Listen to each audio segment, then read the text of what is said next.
Each passing year has seen our estimate of the probability of life in space increase, along with our capabilities of detecting it. More and more scientists feel that contact with other civilizations is no longer something beyond our dreams, but is a natural event in the history of mankind. I don't think we should wait until the encounter occurs, but that we should do all in our power to prepare ourselves for it. The manner in which we first meet may determine the character of all our subsequent relations. Let us never forget the fatal impact we've had upon innumerable peoples on this earth, peoples of our own species who've trusted us, befriended us, and who we destroyed by our thoughtlessness and insensitivity to their needs and their vulnerabilities. The simple truth is that before we can communicate with others successfully, we must first learn to communicate with ourselves successfully, and we're a long way from having achieved that. Perhaps that is where we ought to begin, with ourselves.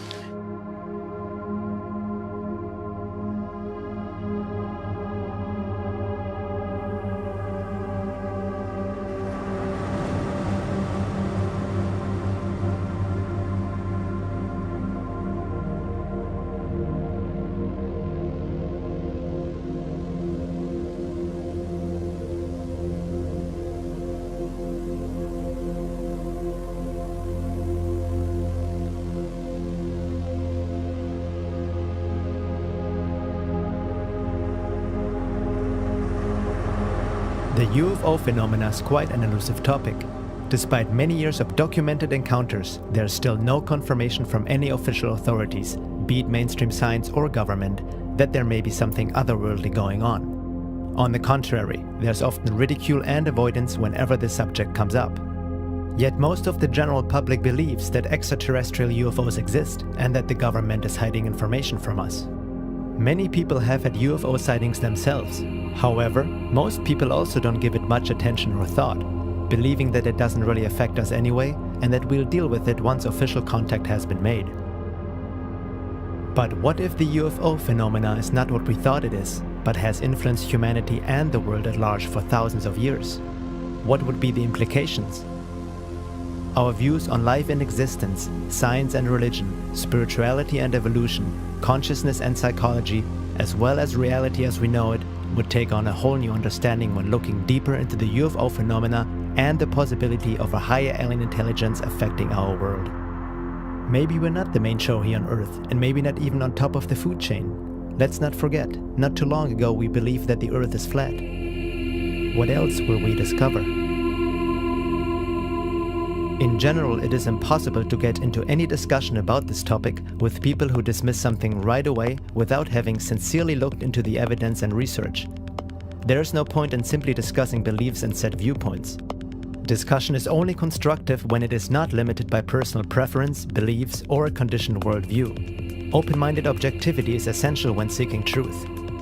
With that in mind, we must also be discerning, because truth is often mixed with lies, especially in a topic outside of what is socially and culturally accepted.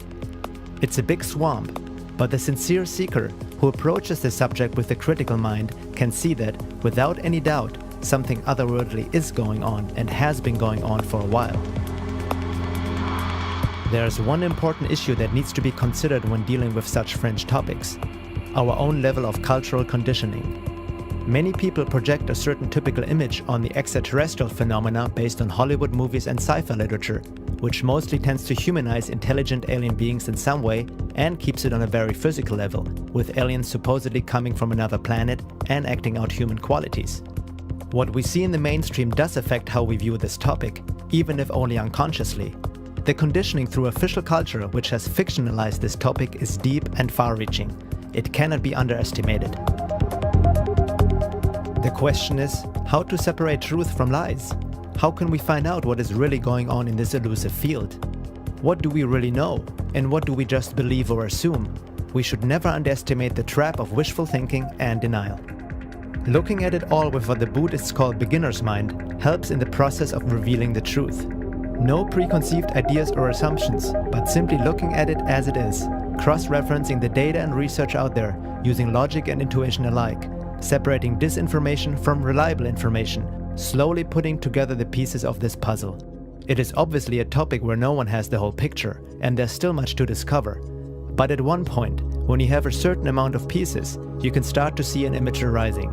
Let's look at some of these pieces and how the image could look like.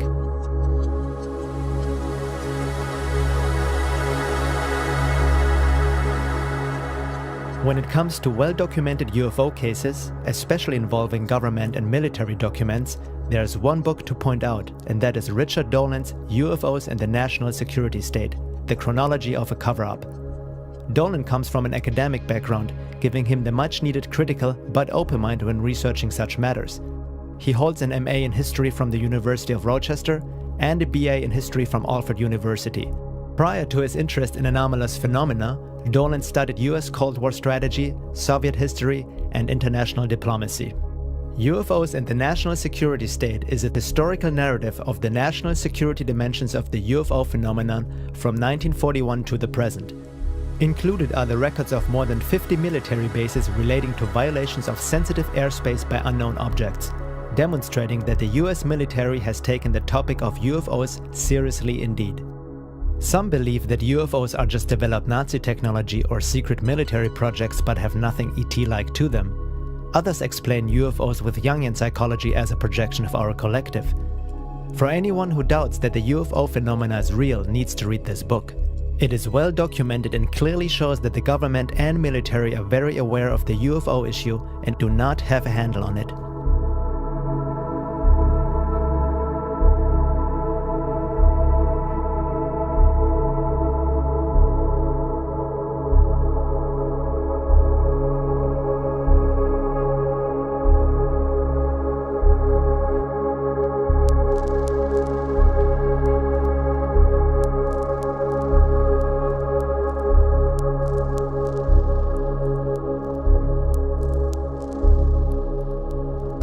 One of the interesting things about the UFOs in the history of this country, 1952, a very big year. Why? Well, for one, it seemed like the entire nation was being invaded by UFOs. Civilians and military people alike around the country were watching these things. Military people reported them a lot.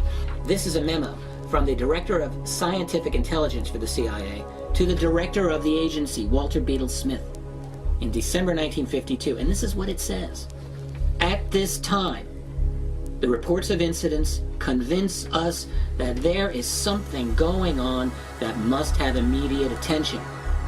Sightings of unexplained objects at great altitudes and traveling at high speeds in the vicinity of major U.S. defense installations are of such nature that they are not attributable to natural phenomena or known types of aerial vehicle. It's the CIA. People don't just come out and say, "Boss, I think we're being invaded." That's about as close as you're going to get in a classified memo to the director of the Central Intelligence Agency in 1952. The really extraordinary encounter occurred when this object detached a smaller object from it, which then pursued the F-4 interceptor. The pilot pulled an extreme turn to get away from the object, and this small object turned inside his own arc and then rejoined the mother craft for a perfect rejoin. That's 1976. What can do that today, much less 35 years ago? Well, officially speaking, we don't really know. Unofficially, I think we do know. These are advanced technology that is not being operated, officially at least, by our own civilization. And therein lies the problem with the UFO phenomenon. Everyone in the world knows there's something going on, and no one in official power is ever willing to admit it. There are people who are so hidebound in their opinions and so skeptical about this without bothering to look at any of the evidence that they will say, well, the government did look into this. The government did have Project Blue Book. They investigated it. They found there was really nothing to this. I heard that there was a scientific investigation too that also debunked UFOs. That explanation to this day is used by the Air Force and by the government to dismiss the whole topic of UFOs. But here's the deal. Project Blue Book, a joke of an operation.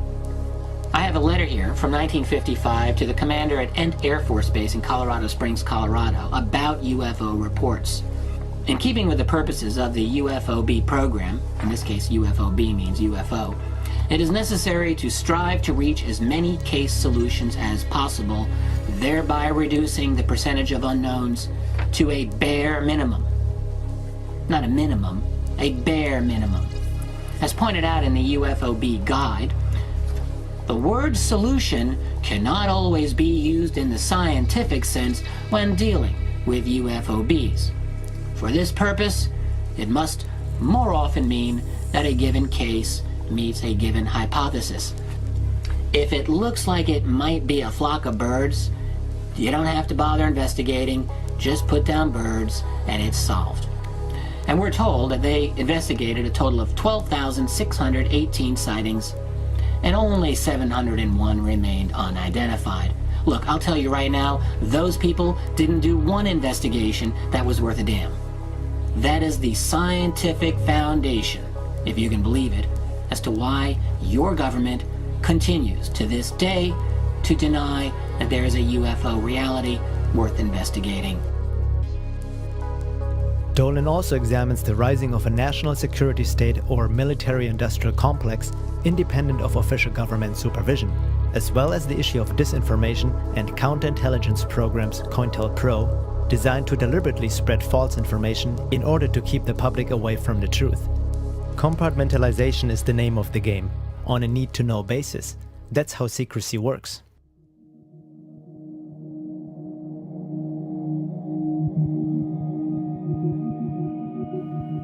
Many people who have looked into the topic of UFOs have come across the Disclosure Project, an organization under the guidance of Stephen Greer, which also reveals the government and military involvement in the UFO field. At first, the Disclosure Project seems to be a very good source and has a somewhat more serious image than your average UFO site. Greer and his project is quite popular these days, especially in the New Age movement. UFO enthusiasts seem to take Greer's work as a credible, reliable source and are happy to hear that our benevolent space brothers are here, possibly providing us with technology like zero-point energy, which the secret government is apparently hiding from us.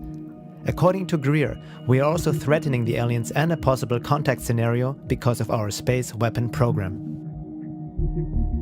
While there is some valid information presented by Greer with the very ideal objective of bringing about disclosure of the UFO phenomena through Congress, there also seems to be disinformation, in particular in regards to the intention of the visitors. Greer claims that there is no evidence of any negative behavior on part of the ETs. But is that true? UFO researcher Guy Malone writes about Stephen Greer. There are certain problems with the lesser known but equally sought after goals of the Disclosure Project, which hide, in plain sight, behind the noble top-line pursuit of disclosure, which should raise concerns. Namely, the seemingly religious zeal with which Dr. Greer promotes the intergalactic community we are supposedly being invited to join. These other non-essential to disclosure pursuits are built upon a single faulty premise, that UFOs are not ever harmful. It is simply unreasonable to believe that, as a noted ufologist, Dr. Greer has never heard of these or similar reports. Too much of the UFO community simply ignores all such reports in favor of either an undeserved loyalty to the ufonauts or a hidden agenda, political, spiritual, and/or financial. Promotion of UFO beings as benevolent and the ideal of a peaceful intergalactic community is the hallmark only of uninformed researchers, well-informed disinformation agents, New Age acolytes, and UFO cult leaders. If the government doesn't really know much and has no handle on it, as Richard Dolan has shown in his research, then that puts into question the disclosure through government as promoted by Greer and others. One has to ask, who is going to disclose what? Are we really so naive to believe that the government would just come out and tell us the truth, even if they knew what was going on?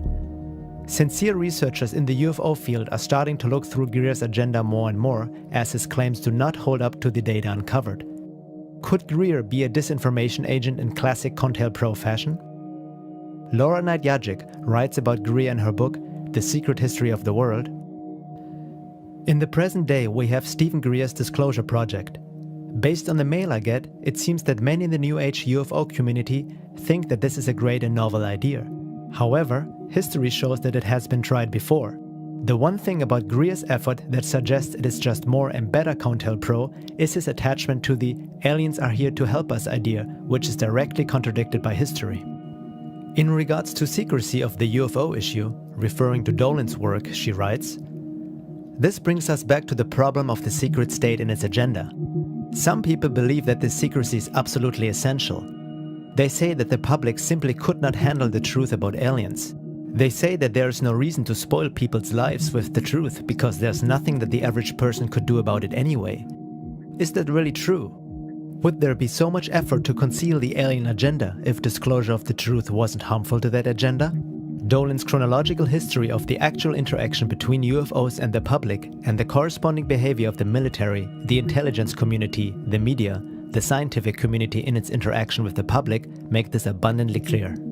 It seems obvious from the documentary evidence as well as the behavior of the military in response to UFOs and the alien matter that the aliens do have an agenda and that, at some level in the layers of secrecy, there are those who know, at least on a need-to-know basis, what the agenda is.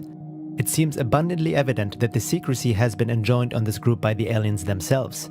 What is more, a careful assessment of the evidence does not suggest a benevolent agenda. Now, what would an alien agenda be that might not be in our best interest?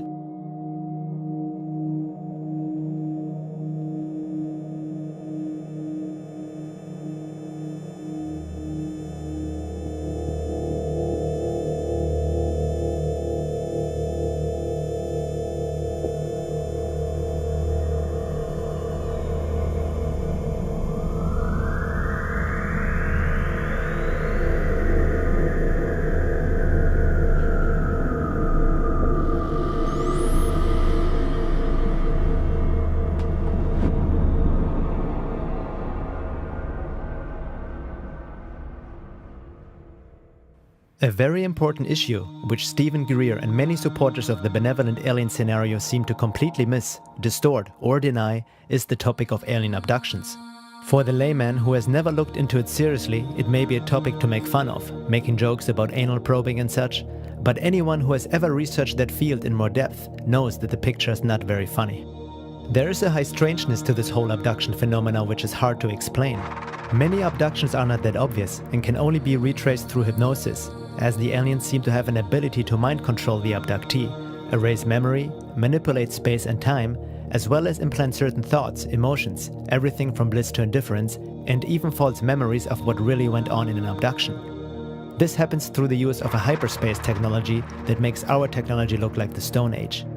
Some abductions have been reported fully conscious without hypnosis, and there seem to be many similarities between the stories of thousands of reported abduction cases worldwide, independently showing a rather disturbing picture. Dr. David M. Jacobs has been doing research in the UFO abduction field for over 40 years, published several books and has worked with thousands of abductees, mostly using hypnosis techniques to reveal these experiences. He states, "My research is based on more than 42 years of UFO research. In addition, since 1986, I have conducted over 1,000 hypnotic regressions with abductees. I have tried to be as objective and as agenda-free as possible. I have no New Age, spiritual, religious, transformational, or transcendent program to promote. I try to stay as close to the evidence as I can. However, there is no possibility that I have avoided error. The majority of evidence for the alien abduction phenomenon is from human memory derived from hypnosis. It is difficult to imagine a weaker form of evidence, but it is evidence and we have a great deal of it." Admitting to the difficulty of researching the abduction phenomena, Jacobs, however, rules out the idea that abductions are just a psychological or imaginary issue. Too many accounts from too many unrelated people tell the same developing stories over and over, which just don't fit into any psychological frame. So how does a typical abduction look like? Jacobs describes it in a nutshell. Abductions are a complex series of events and procedures directed by the abductors to passive or controlled abductees. In a typical or common abduction, humans are taken out of their normal environment by aliens. The people are rendered passive and cannot resist. They are taken aboard a UFO, their clothes are removed, and they are made to lie on a table. A series of physical, mental, and productive procedures are then administered to the subjects. People's physical bodies are probed and examined, sperm is taken, eggs are harvested. The aliens perform staring procedures during which they gaze into abductees' eyes at a distance of only an inch or two. These mind scan procedures appear to be neurological manipulations which give the aliens the ability to enter into people's minds. After the table procedures, abductees report that they are sometimes taken into other rooms where they are required to have skin-on-skin contact with unusual-looking babies. Abductees say that these babies seem to be crosses between humans and aliens. They call them hybrids. Abductees also see hybrid toddlers, older youth, adolescents, and adults. Sometimes abductees report that they are required to perform tasks, that they are tested in some way. They say that machines are brought in to examine them. They sometimes are required to have a form of sexual intercourse with other humans and sometimes with adolescent and adult hybrids. They are returned to their normal environment and within seconds they forget what just happened to them. The individual abductee accounts are far more detailed. Not all are UFO related. Some have to do with underground bases. Dr. Jacob says that after all these years of research and putting the pieces together, he can see a picture emerging. It looks like there's a program in the works with a certain goal, and that producing offspring may be one of the objectives behind the abduction phenomenon for the purpose of creating a hybrid race. Some skeptics blame Jacobs for inducing his own belief system through hypnotherapy into his patients, and therefore creating false abduction accounts. However, this doesn't hold up with the evidence Jacobs and other researchers have come up with, much of it even without the use of any hypnotherapy. It only shows that skeptics haven't really looked into the research and are more trying to validate their own belief system rather than objectively looking for truth. In regards to the typical debunking of the abduction phenomena, be it through the scientific or spiritual community, Jacobs says, "In my 40 years of UFO research, the last 20 of which spent studying the abduction phenomenon, I have learned a simple evidence truism. All debunkers make one or more of three fundamental mistakes. They do not know the evidence, they ignore the evidence, or they distort the evidence. Any of these errors would be catastrophic and perhaps even scientifically dishonest when writing about something of accepted scientific consequence. Leaving in mistakes is tantamount to ignoring or to distorting the evidence. Unfortunately, when it comes to abductions, all debunkers comply with the evidence truism. There are no exceptions." Dr. Rick Strassman, author of DMT, the Spirit Molecule, hypothesizes that alien abductions are brought on by the accidental release of DMT, dimethyltryptamine, produced by the pineal gland inside the brain. While conducting DMT research in the 1990s at the University of New Mexico, Dr. Strassman advanced the theory that a massive release of DMT from the pineal gland prior to death or near death was the cause of the near-death experience NDE phenomenon. Several of his test subjects reported NDE-like audio or visual hallucinations, while others also reported contact with other beings, alien-like, insectoid or reptilian in nature, in highly advanced technological environments where the subjects were carried, probed, tested, manipulated, dismembered, taught, loved, and even raped by these beings. It is interesting to note how similar the accounts of his test subjects, who were administered DMT intravenously, are in comparison to what can be found in abduction research. DMT certainly is a mystery molecule that seems to open doorways to another world or reality.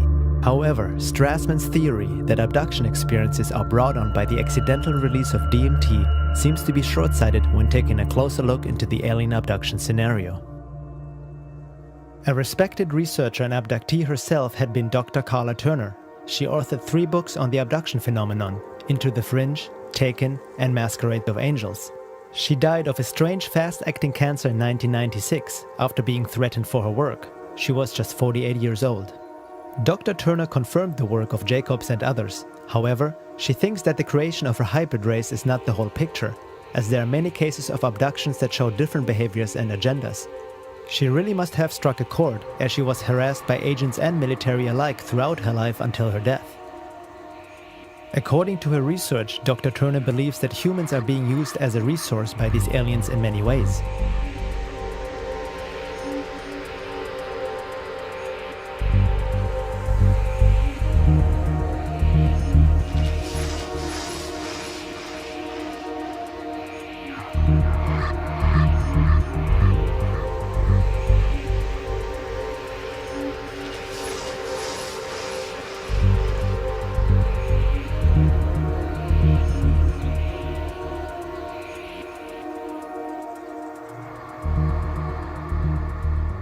Here is a list she put together based on countless abduction accounts, research, and analysis. Aliens can alter our perception of our surroundings. Aliens can control what we think we see. They can appear to us in any number of guises and shapes. Aliens can take us, our consciousness, out of our physical bodies, disable our control of our bodies, install one of their own entities, and use our bodies as vehicles for their own activities before returning our consciousness to our bodies. aliens can be present with us in an invisible state and can make themselves only partially visible. Abductees receive marks on their bodies other than the well-known scoops and straight-line scars. These other marks include single punctures, multiple punctures, large bruises, 3- and 4-fingered claw marks, and triangles of every possible sort. Female abductees often suffer serious gynecological problems after their alien encounters, and sometimes these problems lead to cysts, tumors, cancer of the breasts and uterus, and to hysterectomies.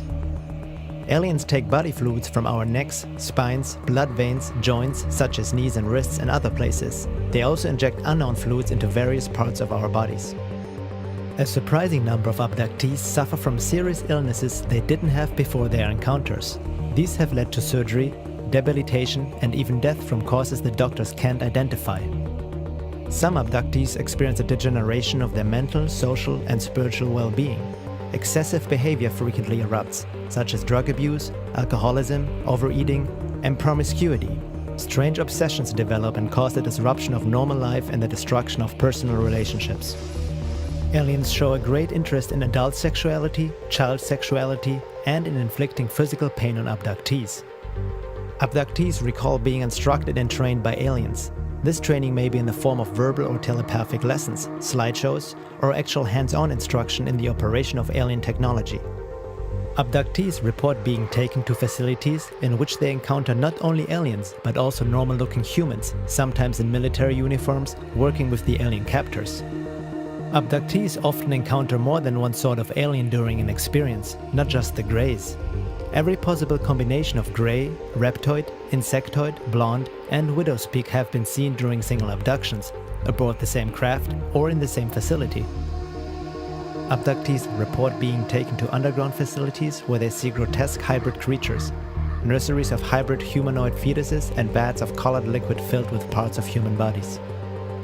Abductees report seeing other humans in these facilities being drained of blood, being mutilated, flayed, and dismembered, and stacked lifeless like cords of wood. Some abductees have been threatened that they too will end up in this condition if they don't cooperate with their alien captors. Aliens come into homes and temporarily remove young children, leaving their distraught parents paralyzed and helpless. In cases where a parent has been able to protest, the aliens insist that the children belong to us. Aliens have forced human abductees to have sexual intercourse with aliens and even with other abductees, while groups of aliens observe these performances. In such encounters, the aliens have sometimes disguised themselves in order to gain the cooperation of the abductee, appearing in such forms as Jesus, the Pope, certain celebrities, and even the dead spouses of the abductees. Aliens perform extremely painful experiments or procedures on abductees, saying that these acts are necessary but give no explanation why. Painful genital and anal probes are performed on children as well as adults. Aliens make predictions of an imminent period of global chaos and destruction.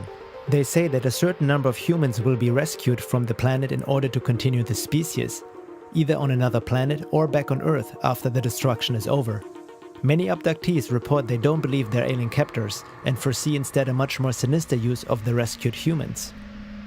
Further commenting on that list, Carla Turner states, "In every instance from this list, there are multiple reports from unrelated cases, confirming that such bizarre details are not the product of a single deranged mind. These details are convincing evidence that, contrary to the claims of many UFO researchers, the abduction experience isn't limited to a uniform pattern of events. This phenomenon simply can't be explained in terms of crossbreeding experiments or scientific research into the human physiology." Since most abductions are not remembered consciously, Dr. Jacobs believes that there are millions of abductions worldwide of people who have not the slightest idea that they had been abducted. Dreams and issues of missing time can be hints that an abduction has actually occurred. Sometimes people remember later in life, after 30 to 50 years or so, that something like an abduction had occurred earlier in life. Hypnotic regression can help to uncover more. However, there's also physical evidence at times, such as body marks, and there are conscious recollections without the need of hypnosis. According to abductee stories, most abductions are performed by the typical grey alien, which has become a sort of pop culture icon thanks to Hollywood. Sometimes there are reptilian and humanoid entities present who seem to oversee such procedures. Some people believe that abductions are performed because these aliens are dying, claiming that they need our DNA and that in a sense we are helping them.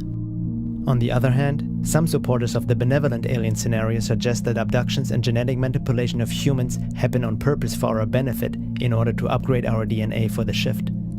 However, this assumption doesn't hold up in light of the overall research and merely downplays the abduction phenomena by painting an inferior and innocent image of the aliens or seeing them as saviors. The gray aliens seem to be just biogenetic robots performing assigned and programmed tasks, but are not in charge nor a race on their own.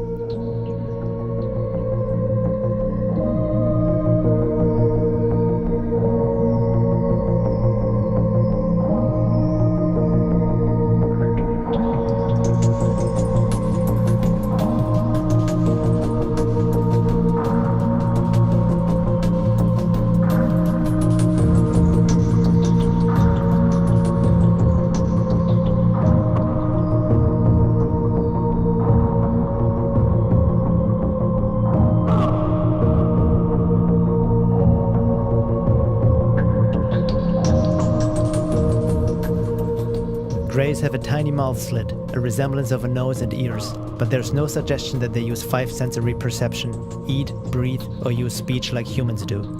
Communication is done by telepathy.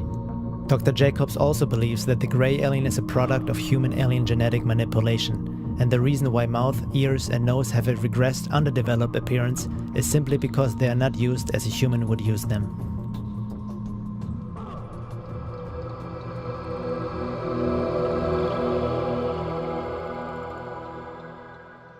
Stanton mentioned the need to hold ourselves to facts in this field.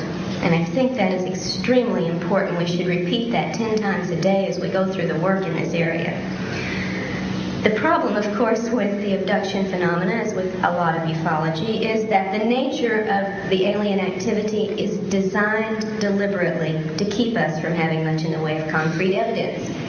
Designed that way. It is not an accident.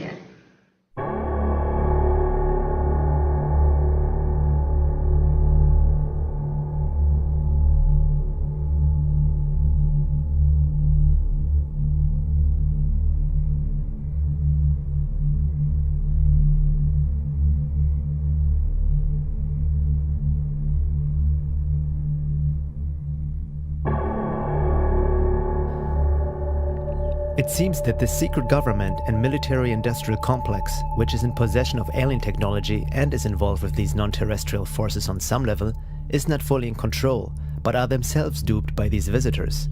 Looking into military abduction accounts, MyLab, researched by Dr. Carla Turner, she has reports by people who have been abducted regularly by aliens and then also started to get abducted by military personnel, who then question the abductees about what the aliens wanted from them and what they conveyed to them. Whatever is going on, the alien forces seem to have their own agenda and are not just in partnership with the secret government.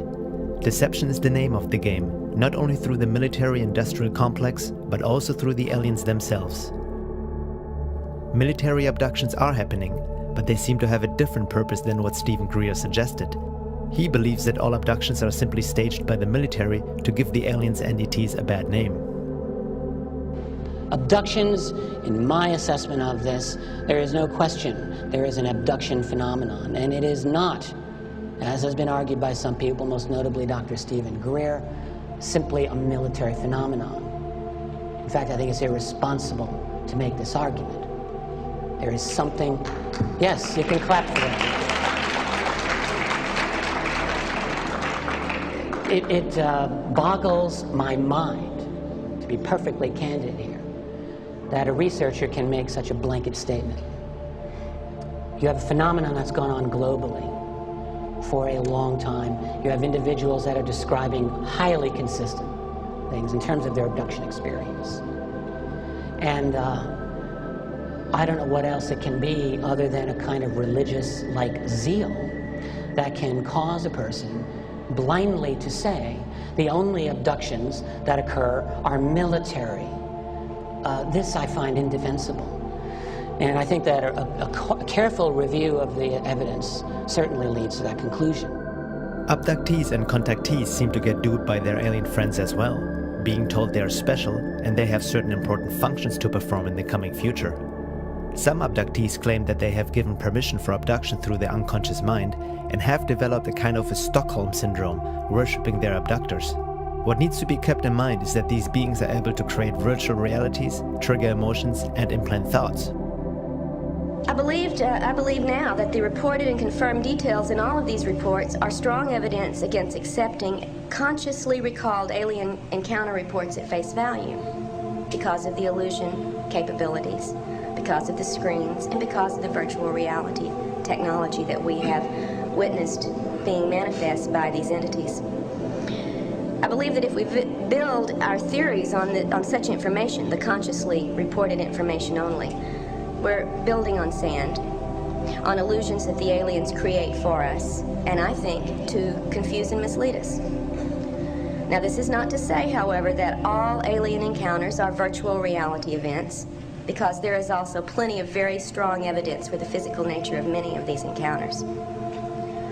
So to be perfectly objective, the definition of abduction would have to include any event or scenario that is generated externally for the targeted person, whether it be a physical encounter, a virtual reality scenario, or a telepathic contact.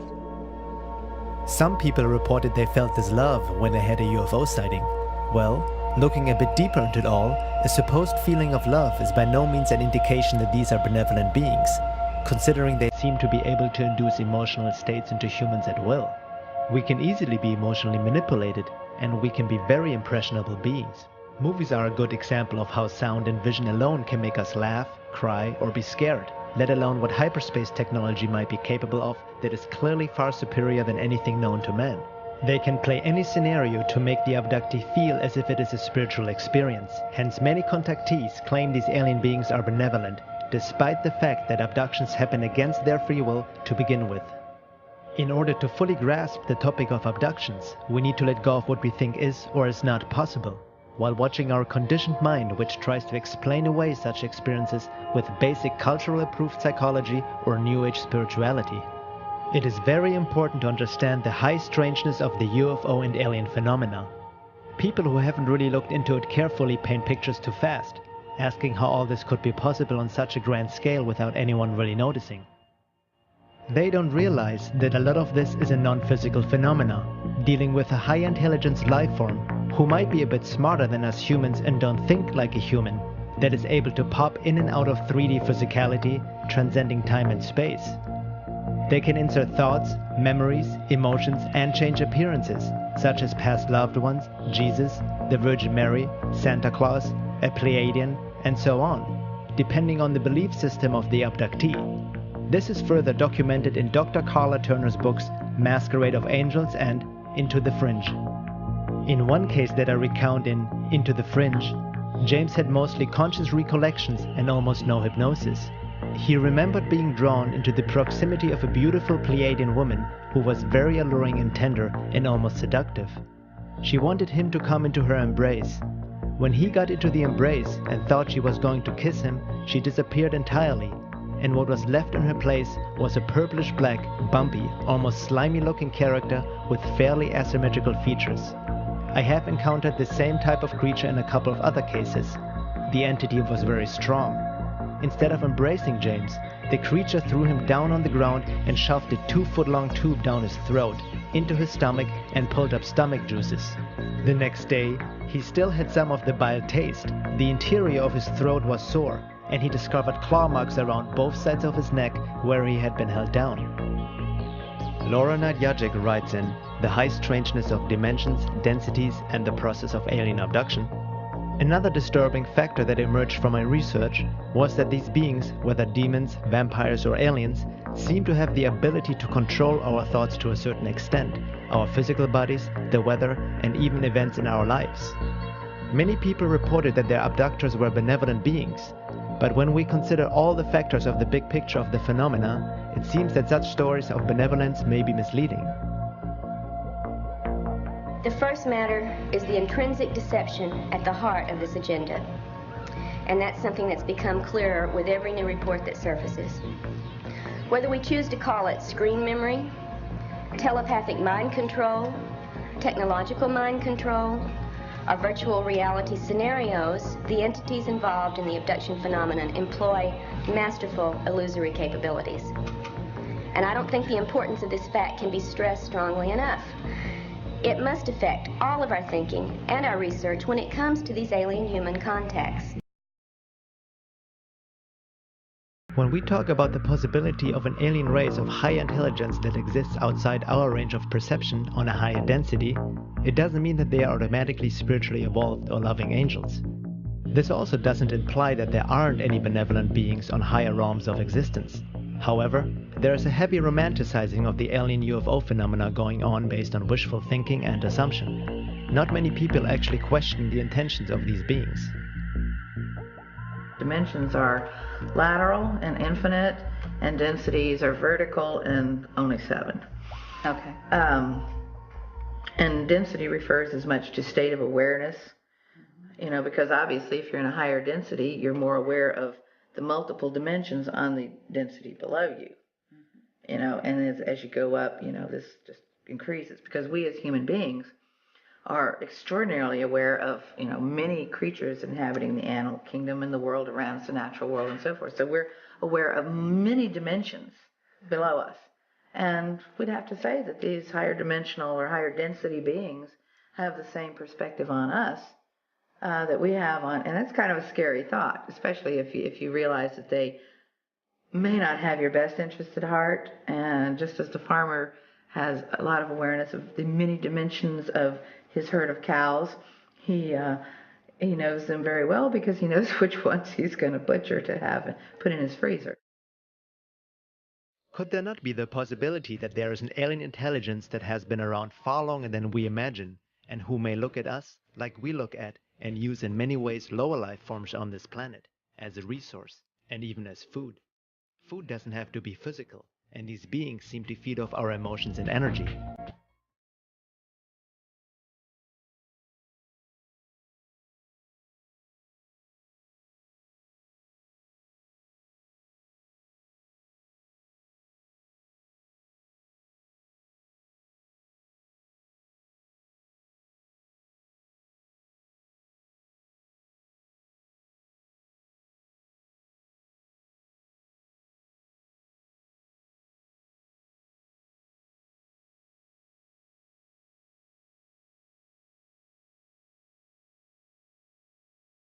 Are we really the peak of God's creation and so special and holy that nothing other than ourselves would harm, control, manipulate or consume us? Are we really that anthropocentric and ignorant to think that way? What do we really know? Humility is not our greatest strength. We usually give some quick explanation to uncomfortable questions rather than admitting, I don't know, and making more sincere efforts to gain knowledge and understanding, even if it contradicts our long-held beliefs. We trust official authority, science, religion, government to give us these answers so we can go on and make a living, not needing to think too much about the more disturbing aspects of our world. But maybe our official culture, with its institutions, is also a product of and influenced by the other, the alien mind, or predator, as Don Juan called it, hence the debunking, ridicule, and avoidance of this topic in the public. Usually, if people admit that there might be other life forms visiting this planet, they tend to project human qualities into these visitors, rejecting anything that doesn't fit into this conditioned image of our space brothers. It's a typical, the aliens don't behave how they are supposed to, excuse and denial of the abduction phenomena. Who are we to even assume to know how another non-human life form thinks or behaves to begin with? Some abductees have had healings done by their alien abductors, but maybe it is for a whole different purpose than just caring for the sake of caring.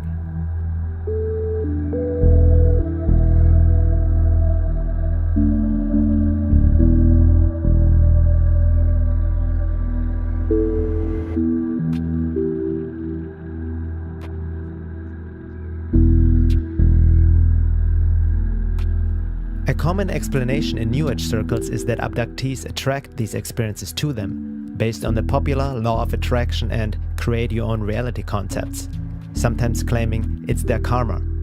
This seems more like an escape and justification without carefully studying the phenomena. The hyped New Age teachings of today, which many people believe without questioning, shouldn't justify anything that may not look pretty. Millions of children have died in Iraq since the war. Do we also say it's just karma? Or they just attracted it because of their thoughts and just led them to their fate? Can we see the misuse of such popular ideas when dealing with these issues? Carla Turner states in that regard, "There is a theory that says abductees who perceive their experiences in a negative way only do so because they themselves aren't spiritually or psychically advanced. Persons with higher cosmic development have positive alien encounters, so the theory goes, and those who have painful or frightening experiences are merely spiritual Neanderthals. This is a pet theory of researchers who claim that aliens, whether objectively real or not, serve as mirrors of our spiritual nature on an individual or species-wide basis." Having worked with so many decent, honest, positively oriented abductees, however, I believe this theory is wrong. It is worse than wrong. It is despicable as blaming a rape victim for the violence committed against her. This attitude leaves many abductees feeling doubly violated. First by the aliens who took them, and then by the UFO researchers to whom they turn for explanations and help. Daniel Pinchbeck and others suggest that these entities performing the abductions are aspects of our psyche, and how we perceive them depends on how we look at them. He wrote in 2012, The Return of Quetzalcoatl, "Are the visitors real or imaginary? They are both and they are neither. Any entity only possesses relative reality, including ourselves. Entities who manifest on other forms of consciousness, such as the Greys, are, at the same time, separate from us and aspects of our own psyche. We are the ground of their manifestation, and it is only by attaining a non-dual perspective that we can understand them. We are supposed to learn to work with the elementals and also alleviate their suffering. It is clear from the abduction accounts that the visitors are suffering. Like dusty insects attracted to flame, the Greys yearn for our qualities of soul warmth. Despite their cunning and technological acumen, these qualities remain beyond them. They are intelligent and sentient, hence aware of their exiled status. Unable to escape their desouled condition, they desire to draw humans into their lower world, sustaining their half-lives on our subtle energies. They appear to be utilizing their dreamworld technologies in a serious and desperate attempt to find a way out of their cul-de-sac. Everything exists and nothing exists at the same time. The aliens are separate from us, and at the same time they are part of us. While there is obvious truth to such ideas from a higher perspective, these considerations are useful only for the expansion of perception, but are not useful for practical application.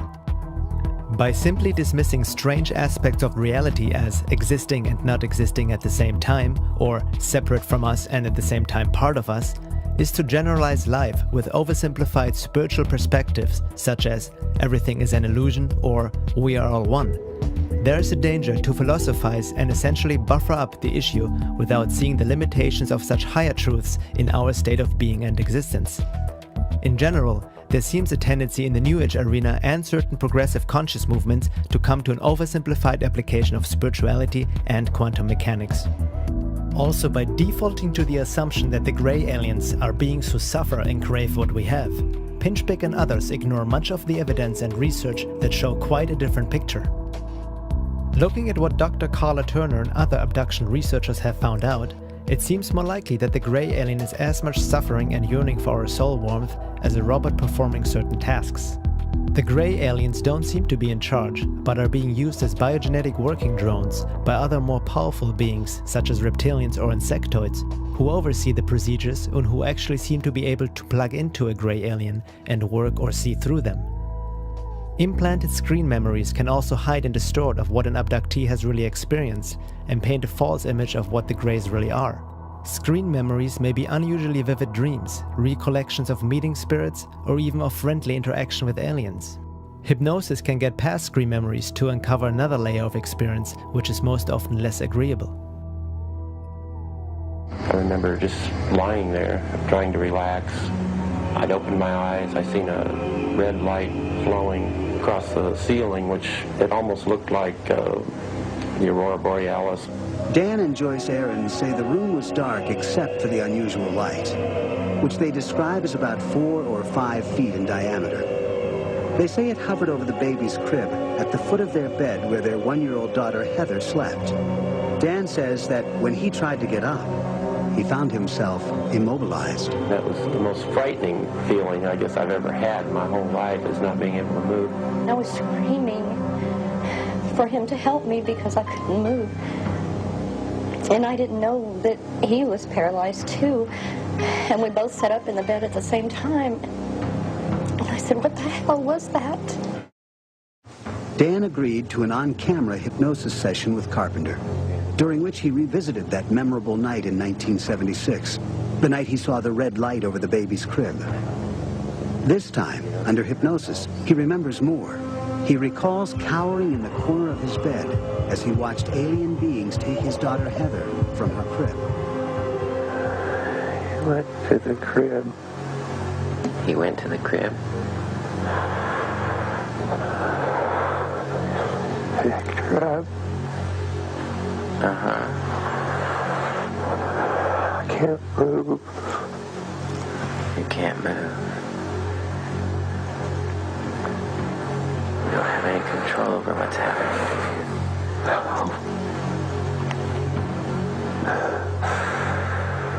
What do you see happening now? He took her. He took her. Under separate hypnosis, Dan's wife Joyce recalled the same sequence of events. They both say little beings marched them outside.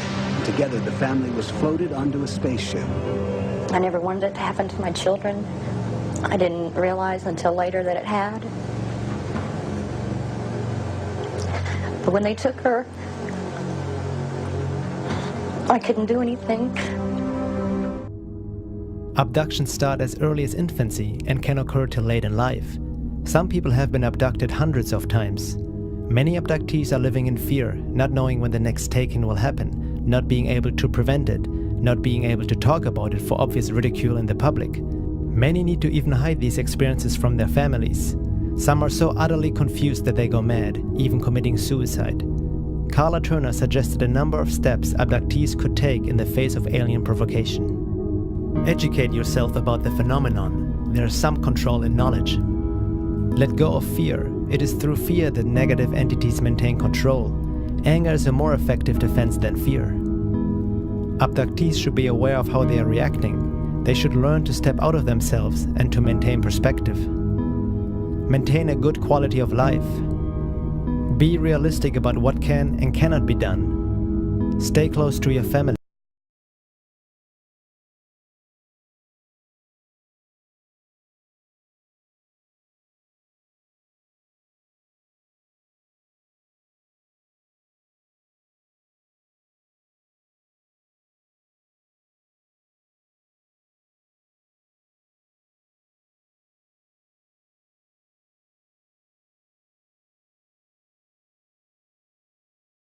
To recognize that deceptions are employed at almost every level of this interaction to keep abductees from knowing about the actual events and the actual entities involved in these encounters. To me, maybe I'm just a suspicious sort, this implies that there's something they don't want us to know about. And often what seems implied from the reports is that there is something within us, the humans, something of which we could be capable, something of resistance or altering of this scenario that the abductors absolutely do not want us to be aware of. They go to great lengths to program our thinking about our encounters with them, that we are subordinate, that we are helpless, or that we are dependent, or that we belong to them. The list goes on. And they go to a great deal of trouble to convince us in every way that they can that we can do nothing about controlling these situations. The good news is that in a number of cases in the past couple of years, that hasn't proven to be true. Abductees are finding more and more specific instances in which they are able to resist the illusion suggestions, in which they are able to say no to procedures, and in fact when they have been able to break free of actual controls. This to me is a great step forward, and I think it's going to be something growing with any luck. We're going to find abductees are realizing there are ways to change this entire pattern of activity. But what is very disturbing is the complete denial of this issue, not only in the mainstream scientific community, but especially in the progressive truth and New Age movement.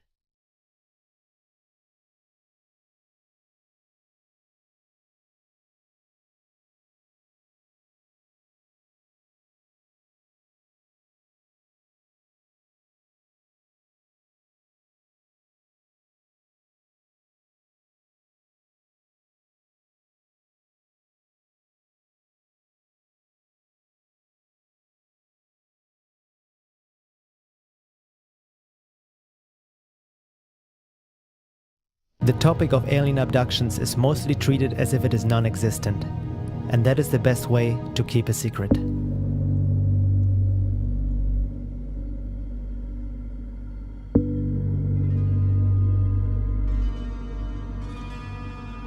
Looking at the high strangeness and hyperdimensional aspect of the UFO and alien activity, one can say that it is certainly not just a physical phenomena, and these crafts don't seem to have technology like we think in terms of a spaceship.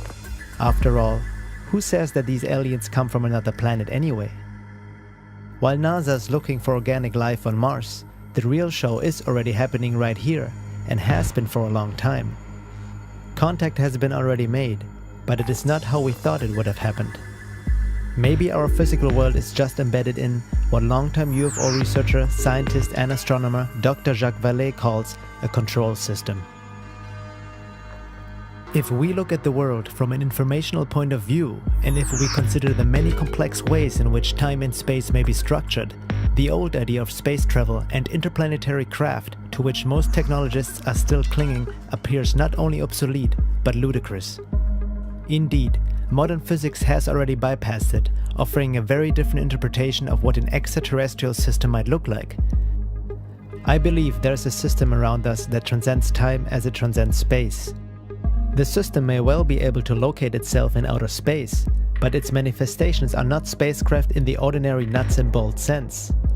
The UFOs are physical manifestations that cannot be understood apart from their psychic and symbolic reality. What we see in effect here is a control system which acts on humans and uses humans. Vallée also stated that it would be false to say that these UFOs fly like a plane or rocket would. With technology that transcends time, space and gravity, space travel may take on a whole new meaning. One has to wonder why such a topic of immense importance for science and the world is still widely ignored and denied by official culture.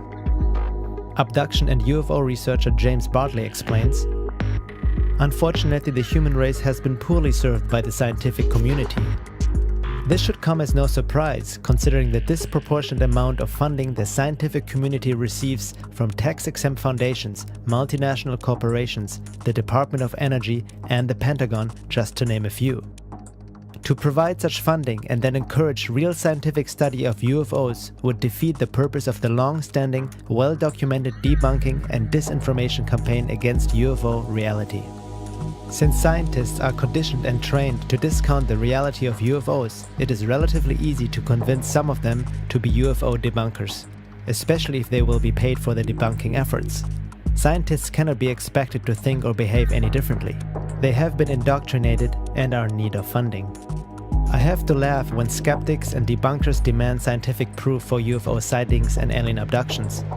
How can science, as controlled as it is today, possibly explain the types of phenomena described by UFO witnesses and alien abductees? UFOs have been seen to divide into numerous parts and fly off in different directions. Conversely, two or more UFOs have been seen to fly towards one another and merge into one object. UFOs have been seen to change shape in mid-flight, and so on.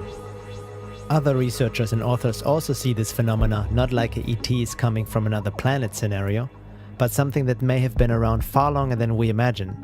The same phenomena seems to have been interpreted and described by the worldview of past cultures, from fairies to demons to vampires to serpents, dragons, and other mythological figures.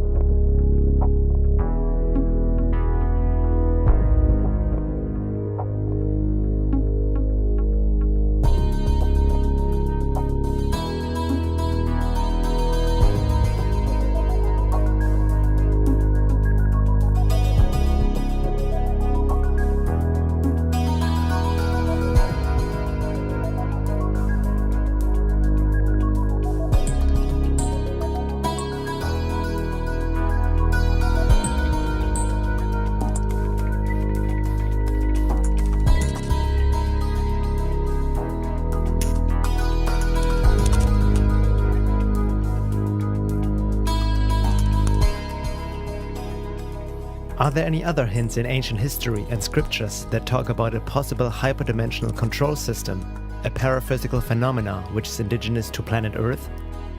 The Gnostics are giving us some insights into the idea of hyperdimensional realities and beings inhabiting them. In Gnostic psychology, the noetic science of the mystery schools, archons are an alien force that intrudes subliminally upon the human mind and deviates our intelligence away from its proper and sane applications. Working through telepathy and suggestion, the archons attempt to deviate us from our proper course of evolution. Their most successful technique is to use religious ideology to insinuate their way of thinking and, in effect, substitute their mindset for ours. According to the Gnostics, Judeo-Christian salvationism is the primary ploy of the archons, an alien implant. In the Gnostic view of human society, the archons are alien forces that act through authoritarian systems, including belief systems, in ways that cause human beings to turn against their innate potential and violate the symbiosis of nature. Because the archons need human complicity to gain power over humankind, anyone who assists them can be considered a kind of archon, an accessory. How do humans assist the archons? One way is by accepting the mental programs of the archons, that is, adopting the alien intelligence as if it were human-based, and implementing those programs by actually enforcing them in society.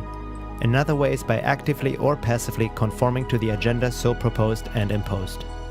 Their most successful technique is to use religious ideology to insinuate their way of thinking? Now that is very interesting indeed, and puts also the whole New Age world of spiritual teachings as well as religion into a different light, doesn't it?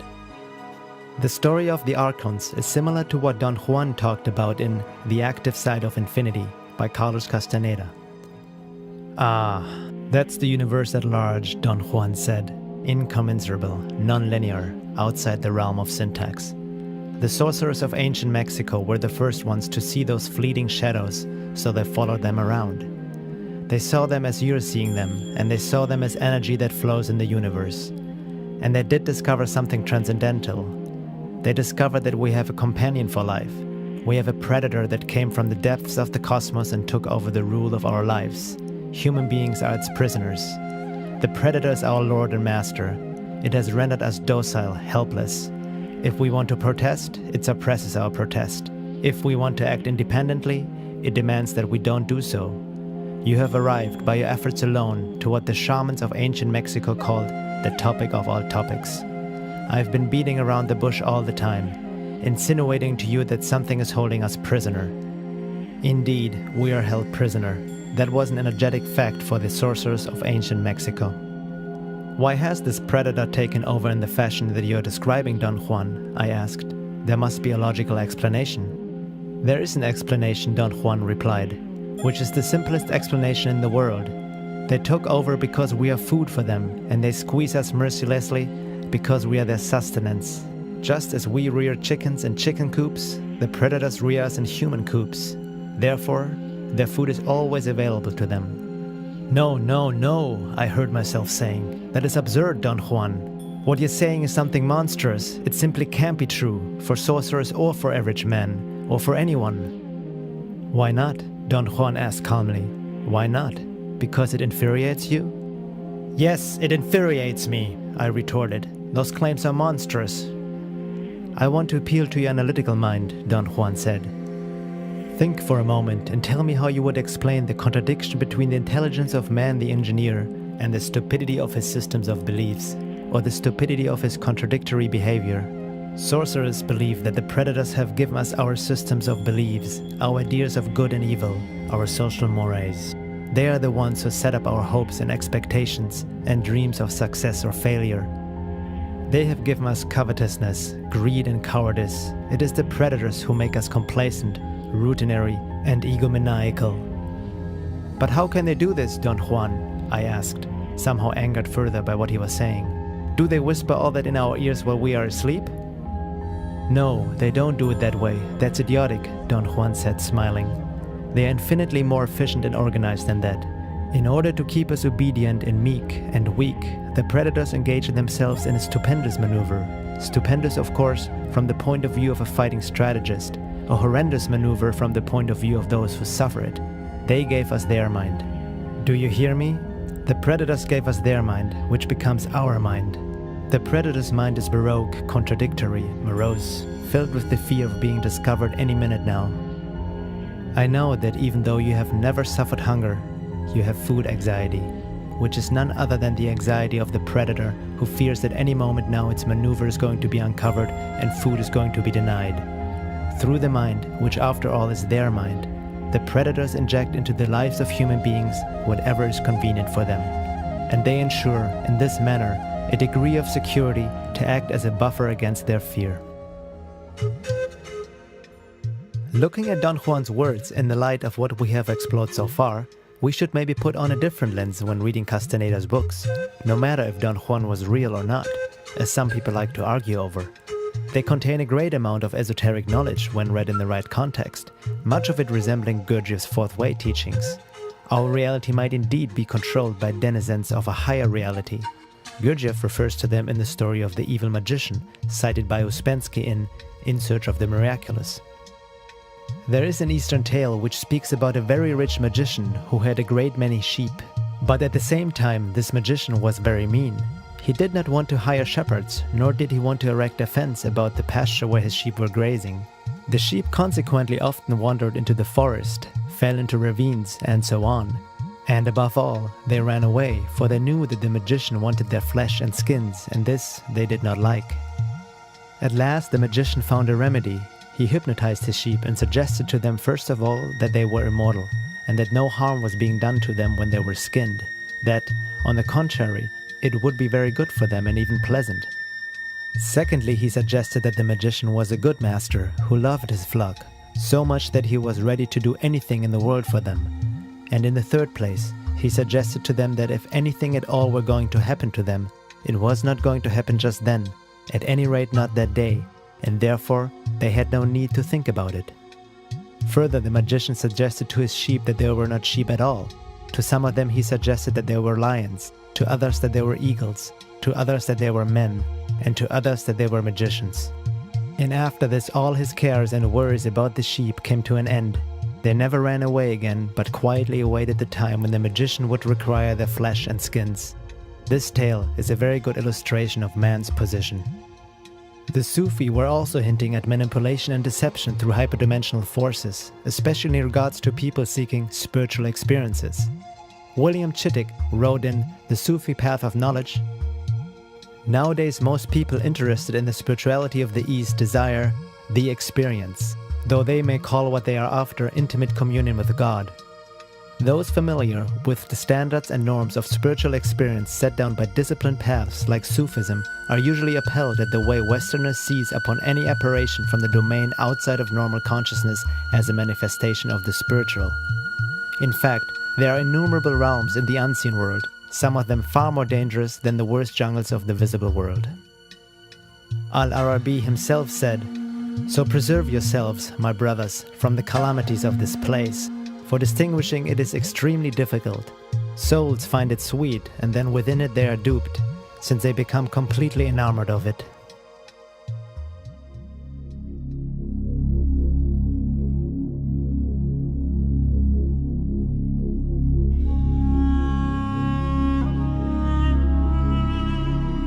Let's consider what these sources tell us, from abduction accounts to the archons, predators, the evil magician, and aliens. Could they all relate to the same phenomena, manipulating humanity since the beginning of time? Where did religion originally come from? Could popular New Age teachings be influenced by these same forces? A lot of channeled and New Age material tells us to just focus on love and positive thoughts since we create our own reality. We should ignore anything negative or unpleasant, telling us that eventually the light will win anyway, and we need to just watch it unfold, bathe in the photon belt, and let the divine plan unfold. Is there manipulation going on in the New Age movement for the purpose of welcoming alien entities as friends and saviors, or maybe just as a distraction from reality? Laura Nadjajic concludes, "If anything, the so-called New Age movement has been so heavily inculcated with the idea that one must not ever think about negative things, that they, above all other people, are most subject to the predations of higher realms. If you don't know about something, you cannot defend yourself against it.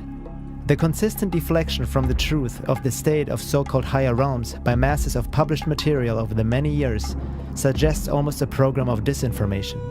It was beginning to look as though there was something or someone out there who didn't want us to know something." Having looked now more at the so-called negative alien scenario, the question comes up, Are there any good aliens? How would the higher positive and spiritual non-human intelligence act? Would they interfere with free will and perform abductions? Would they help humanity against the bad aliens or the evil elite and save us? Or is it more up to us humans to learn our lessons in order to truly evolve spiritually, discerning truth from lies, learning and gaining knowledge of what is truly going on without being held by forces of whom we really don't know much about to begin with? What are these beings who claim to want to help us and land on our shores, as promoted through popular New Age channelings these days? That doesn't mean that there aren't benevolent forces out there, but the negative alien scenario is being overlooked and denied in many ways. Maybe once we have learned our lessons, being able to truly see what is going on and act, behave, evolve accordingly, then the good ETs will come and join us, or we will join them. But in the meantime, it is up to us to grow and learn, discern truth from lies, true revelations from clever forms of deception. In our current state of being and evolution, we are more prone to being manipulated than joining any form of galactic federation of higher spiritually evolved beings. Isn't that obvious? We must become that first ourselves. And the major part of conscious evolution is not just about trying to focus on love, but also making the darkness conscious and learning the lessons therein, within and without. As the Russian mystic Boris Muraviev said, illusion, thinking it is reality, takes reality for illusion. Maybe the "We are all one" New Age slogan, as true as it is from a higher perspective, must also be carefully re-examined with a sober and objective eye. Sure, Bush and Gandhi are one, but one of them doesn't seem to have any conscience at all, and not even the remote ability to feel any compassion, love, or understanding, fully cut off from the higher centers of consciousness. Is he or others in power really human to begin with, just because he looks like one? What does it mean to be human? We always say that this is just human behavior, but never question it. Have we ever noticed how people project all these qualities into the world leaders without ever considering that they simply may not think or feel like regular folks do, may not even be genetically wired as the average man, but can perfectly imitate and act that way and fool us along the way? This doesn't necessarily mean that Bush or other political figures are alien hybrids, but relates to another greatly misunderstood and ignored topic: psychopathy and political ponerology. From a hyperdimensional perspective, psychopaths may be even used as portals through which negative aliens can work through. Who needs aliens when we've got psychopaths?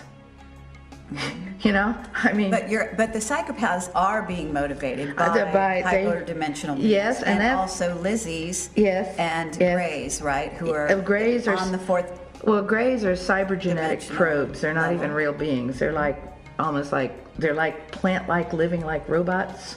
Sure. You know, they're like a cross between a plant and a critter, and they grow them like plants, you know, and they send them, because they can function in our reality much more easily than the overlords, who have great difficulty making their vibrations match with our reality. And they've also been working on hybridization projects to hybridize beings that can cross densities, that can be bi-density, that can move between densities, because they want to use these bodies themselves as incarnational opportunities when they, you know, in a sense, to use them as portals into our world.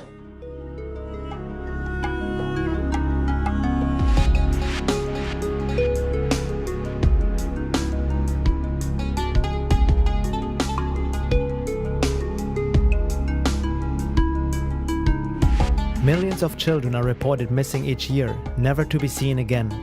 Did they just run away, or is there a more sinister truth to it? What may be the goal of this abduction and hybridization program that is going on in complete secrecy? Where is it all leading to? Some suggest as a replacement after cataclysmic changes have wiped off the majority of the population, like a reseeding. This may sound like a bad sci-fi movie or fear-mongering to some people, yet anyone who has sincerely looked into it knows that the UFO and alien phenomena has a darker side that can't be just ignored.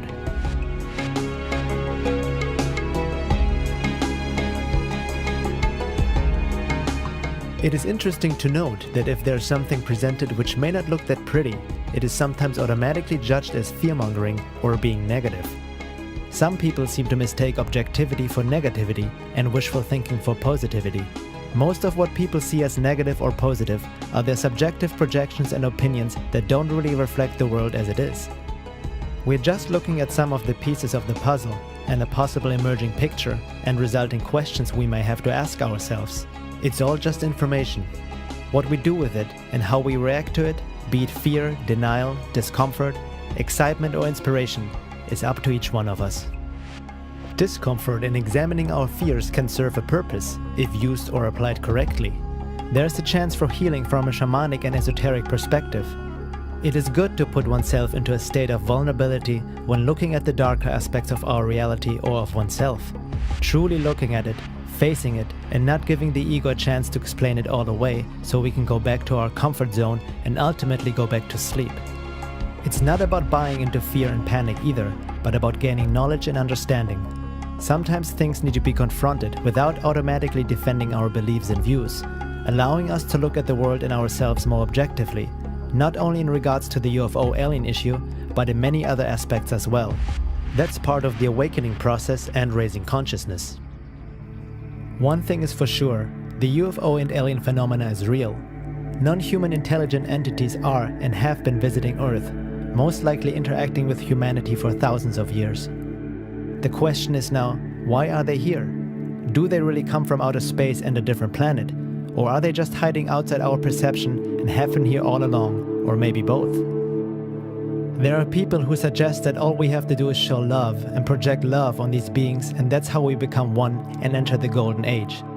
Is that really the way and understanding of love, or is that part of the New Age disinformation program, welcoming our space brothers as friends and saviors?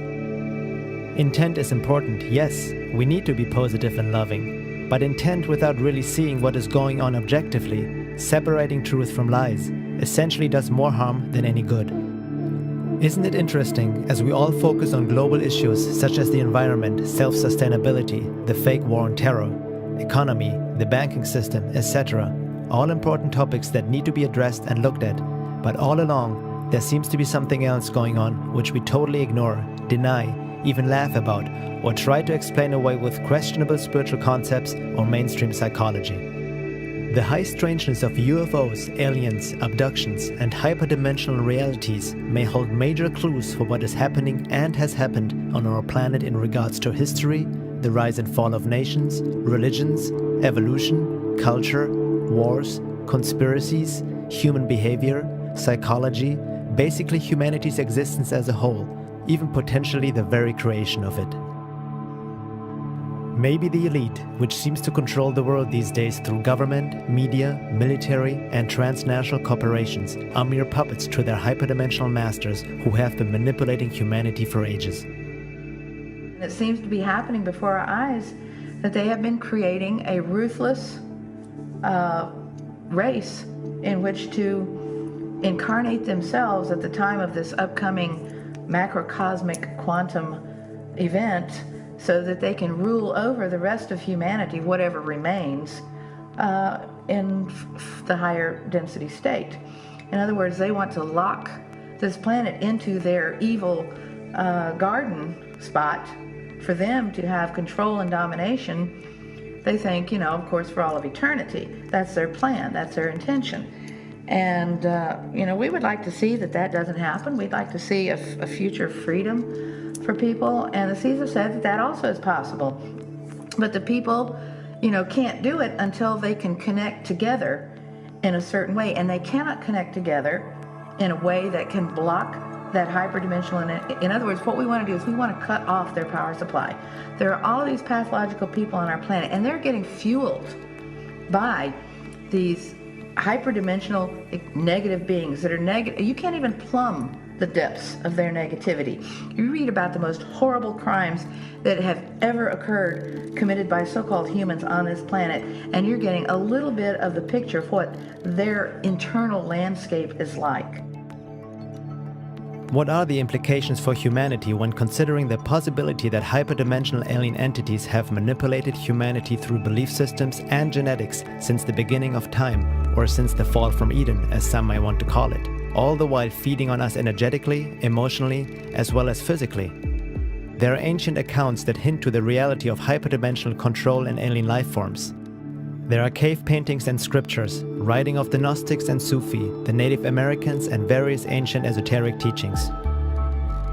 This underlying hyperdimensional reality that is behind our history and how it, extrudes itself into the historical timeline, and how you can observe these long historical events and see the movement of that hyperdimensional energy through, the actions of human beings, through historical cycles, through the behavior of groups of people, through the manipulations, things emerge,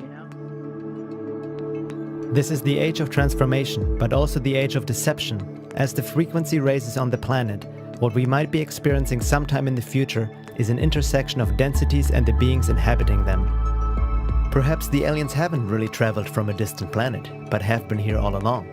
Some researchers suggest that the Annunaki are returning to Earth. Maybe they never left, but have been here this whole time, just right outside our range of perception. As one abductee said, they may see us as their property and Earth is their farm. We are the resources and food. Or another more disturbing quote by an abductee. To them we are just cockroaches.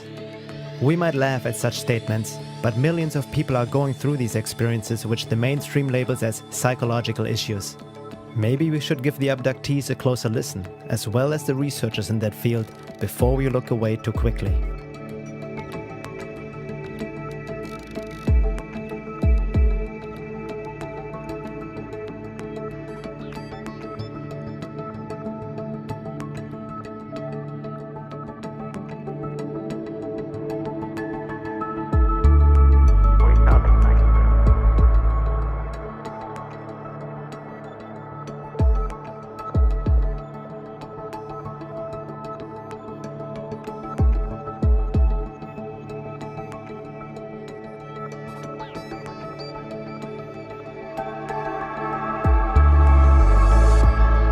Food doesn't necessarily mean physical substance, but consciousness is food for higher density beings. These entities are feeding off our emotions and energy, and it seems they are trying to keep us in a frequency prison through genetic and other forms of manipulation, like implanting certain social, religious, and New Age belief systems. And maybe these aliens are not evil or bad to begin with, but just as bad as a human being who farms chickens for food and has a garden where he grows plants to eat. We also genetically alter our food, don't we? All is consciousness, and life feeds on life. Whoever said that we're on top of the food chain anyway? As above, so below. Some people ask, if the negative aliens are really here and so technologically superior, why haven't they attacked and taken over? Any openly hostile alien invasion, as seen in numerous Hollywood blockbusters, can only be bogus because only a primitive race like us would act like that. A higher intelligence with a technology beyond our present understanding is far more efficient and subtle. The most efficient takeover is if the target chooses out of free will to be captured, yet believing to be free. A deeper insight in that regard is given by Michael Topper in his article, The Positive and Negative Realms of Higher Densities. We have to understand here that the true negative realm agenda is to eat consciousness. So this actually prevents an overt takeover in literal physical terms. If an invasion was detected, this would mean that the veil would be lifted, and all would see the man behind the curtain and would be disgusted and turn away. Just as in The Wizard of Oz, those ruby slippers have to be obtained very carefully. Gathering the essence is an art of great subtlety. The negative alien plan is, in its purest sense, stalking. The aim of stalking is to create a completely controlled artificial environment composed of thoroughly predictable human behaviors. Made predictable because they have been programmed to respond to cues of conditioning, and all of this revolves around a story that is actually untrue and wholly misrepresentative of the real negative aim. The primary object of negative stalking is to persuade through strongly influenced but not robotic behavior patterns the free choice of the targeted consciousness to align with negative higher density existence. Because, in the long run, the object is the eating of functioning units of consciousness by the negative hierarchy with free will intact. It is not good food otherwise. And Laura Nadjajic adds, the higher density positive entities are light beings. The higher density negative entities are light eaters. Love is light is knowledge. When they induce belief against what is objectively true, They have eaten the light knowledge of the person who has chosen blind belief over fact. When you believe a lie, you have allowed the eating of your energy of awareness. This is also why higher spiritually evolved benevolent ETs would never save us, because this is the way of life, and they know not to mess with free will. Positive ETs and aliens respect free will. They understand that this is part of evolution and the lessons within that.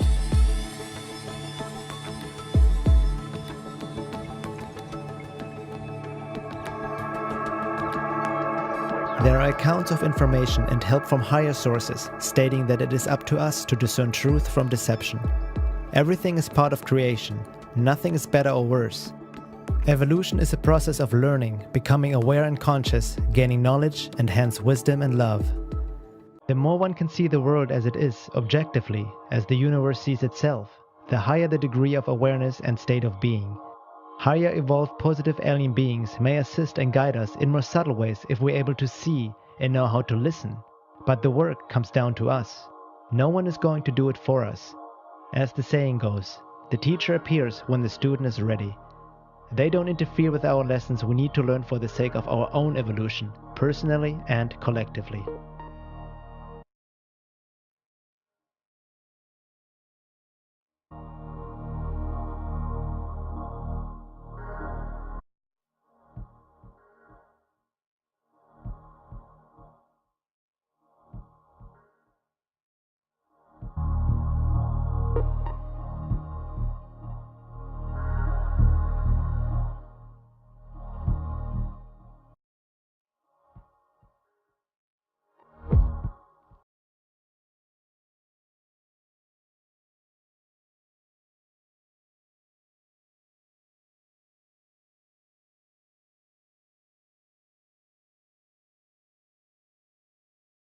Knowledge protects, ignorance endangers.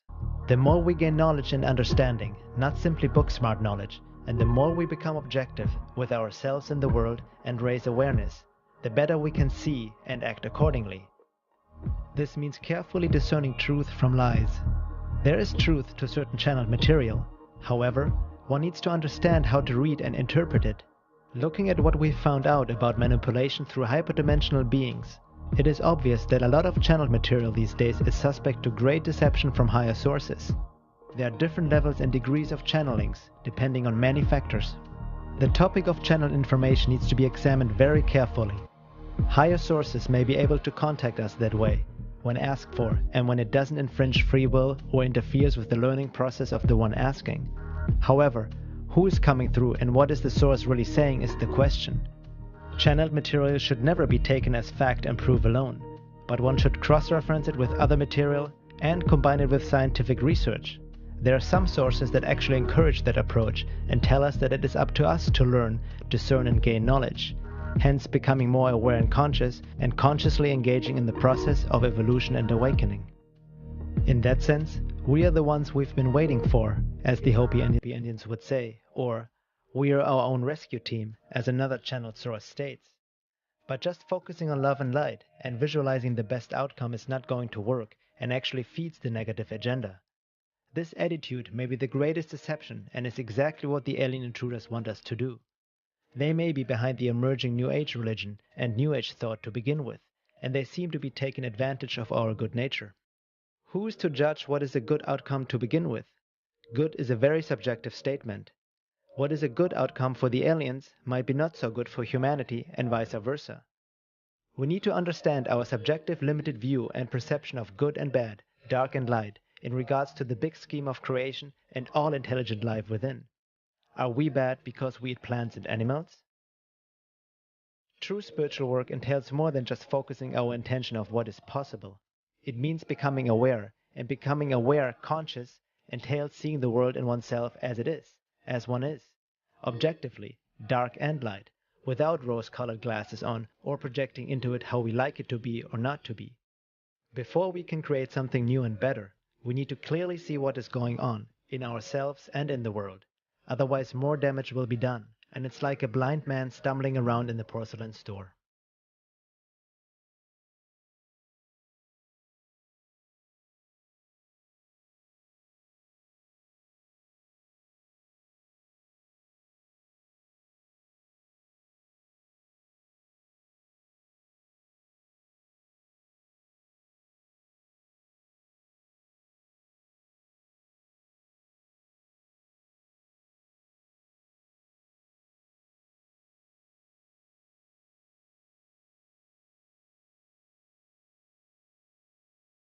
There's still much to find out about this topic.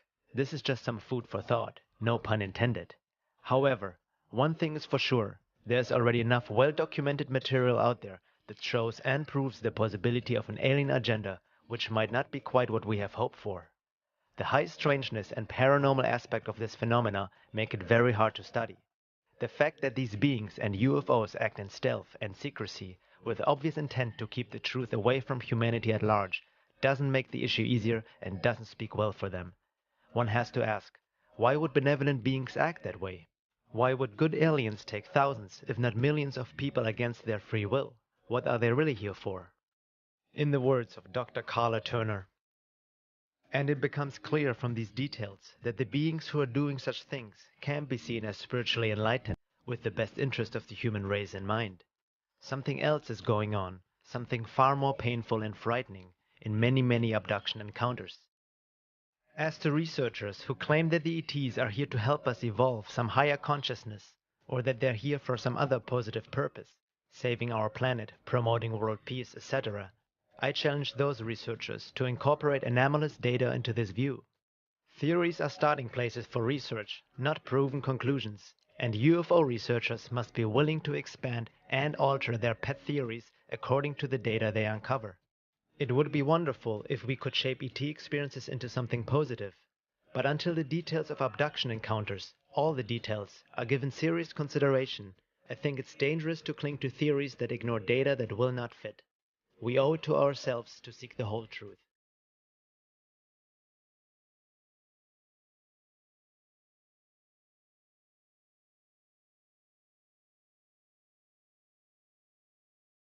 We need to get out of our habit of romanticizing anything that has to do with alien intelligent life forms, according to our wishful thinking, nor deny the UFO reality completely out of conditioned non-belief, nor buying into any fear.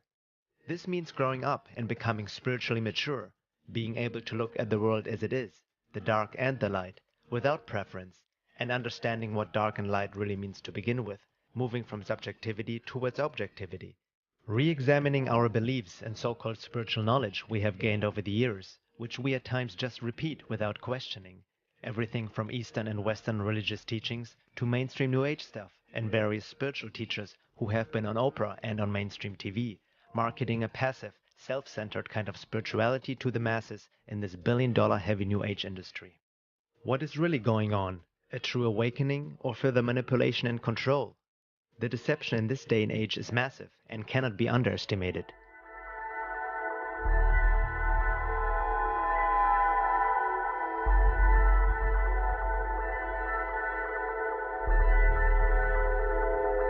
There's much disinformation in the New Age movement and UFO field these days. Most of them are not even purposely spreading disinfo, but they are duped themselves, caught in their own subjective tunnel vision and wishful thinking.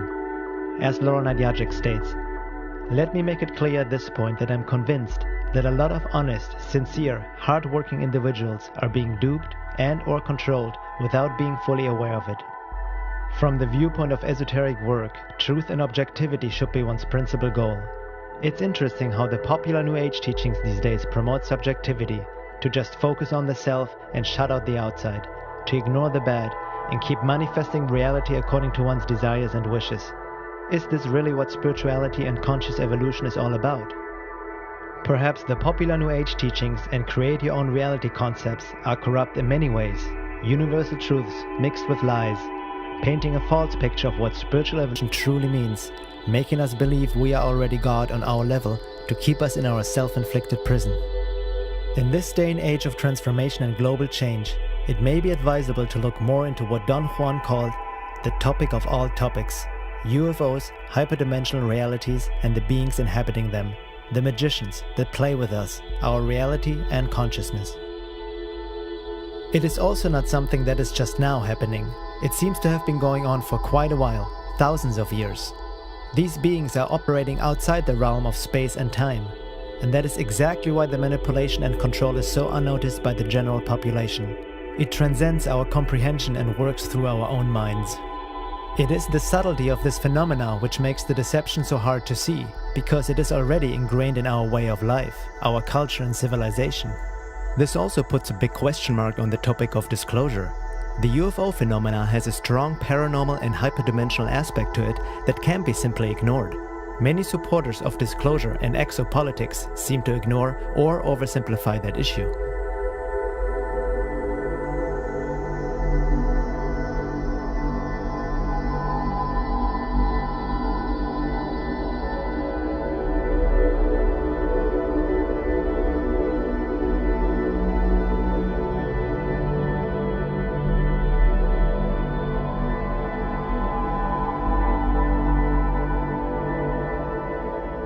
The alien invasion we are subjected to is happening and has already happened through our minds and beliefs, the religious, spiritual, and genetic manipulations throughout the ages by hyperdimensional beings and methods we are only scraping to understand and most of us are not even aware of to begin with. It's state-of-the-art mind control. Are perhaps the aliens themselves behind the New World Order and quest for global enslavement? Most people still have a hard time realizing that 9/11 was an inside job, and that Al-Qaeda is as fake as the war on terror. If the population of this world can be already so easily deceived by such obvious means, how will they ever look through a manipulation and deception by beings they are not even aware of and whom they even might welcome as their space brothers in the near future? Interesting times indeed. In the words of Elton Turner, husband of Dr. Carla Turner, I believe that our very thoughts and consequently our behavior as a race of sentient beings are being undermined through the power of insinuation and the implantation of controlling devices in our bodies by non-human, most of the time, entities. This is truly the most effective way to invade and conquer. I do not trust such creatures, no matter what I've been told about their altruistic motives. We, as a race, have never been free to discover our own true identity. Every social advance we attempt is thwarted by some maniac who springs up with almost divine grace to lead us into madness. Every major religion has managed to find an excuse in its teachings to destroy non-believing fellow human beings. A part of me shudders every time I hear of yet another killing based on 2,000-year-old hatreds. What law allows us to continue with such atrocities? What influence keeps such hatred and fears alive? Why are we abductees so afraid to ask for help from our own society? We have been invaded, but I do not yet believe that the battle is over. Invasion with sticks, knives or guns is a human reality, not necessarily a universal one. There are very sophisticated mechanisms being used in the invasion of our world. Why should our invaders use pointed sticks against us when they can get us to sharpen sticks and use them against each other? Can there be a more successful military campaign than one in which no shot is fired and in which the conquered populace gladly and openly welcomes their enslavers? We are being programmed mentally and socially to accept our invaders as saviors, not a conquering force. The researcher asked me if I personally knew of harm that has come to anyone at the hands of or because of the aliens. Yes, harm has come. My early youth was damaged severely by the unconscious knowledge that I was being used by some non-human agency.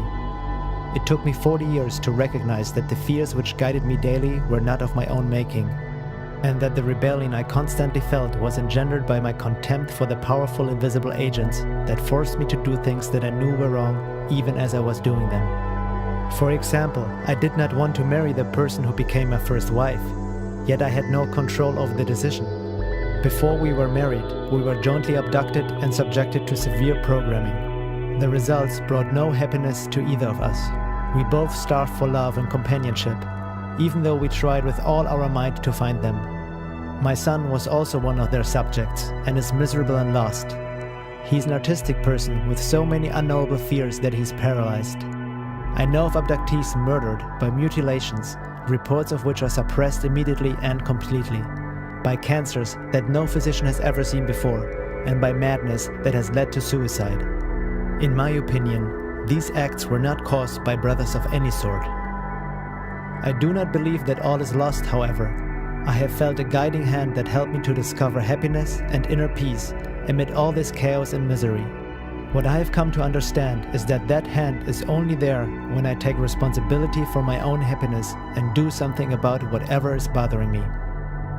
It is time that we think hard about ourselves and what we have on this gem of the universe, our home, our planet. There are laws governing the actions of our invaders, rules guiding their actions, and patterns of behavior we can discover if we will make a concerted effort to discern them. We humans have something valuable that is desirable to and usable by the alien forces acting on us. I feel it is time we take back that which is ours, that we use all our resources to discover the laws that govern reality and become the beings that we intrinsically know we are.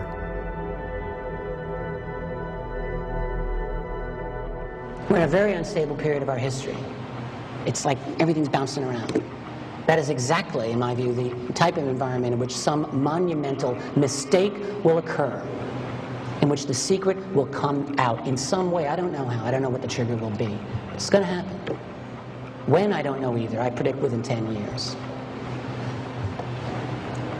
Now, when it happens, there's going to be attempts, you know this, to control the spin. Okay? It's going to happen.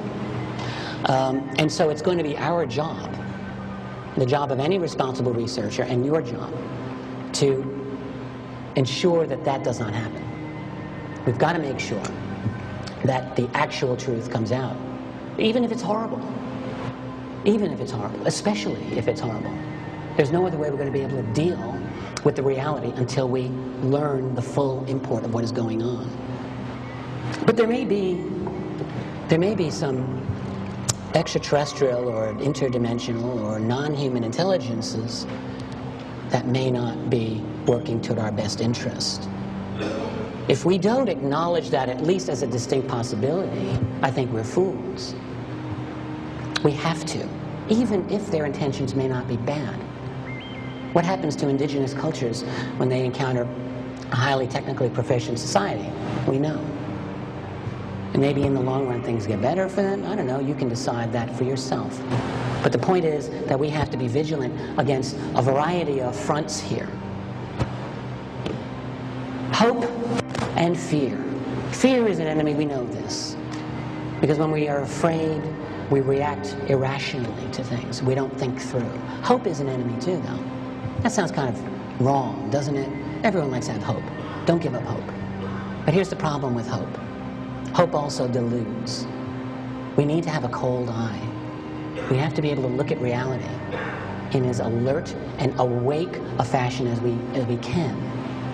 What is true higher consciousness? Well, it starts with awareness, with seeing things as they are. Not as you want them to be, not as you hope they can be. You have to see them as they are.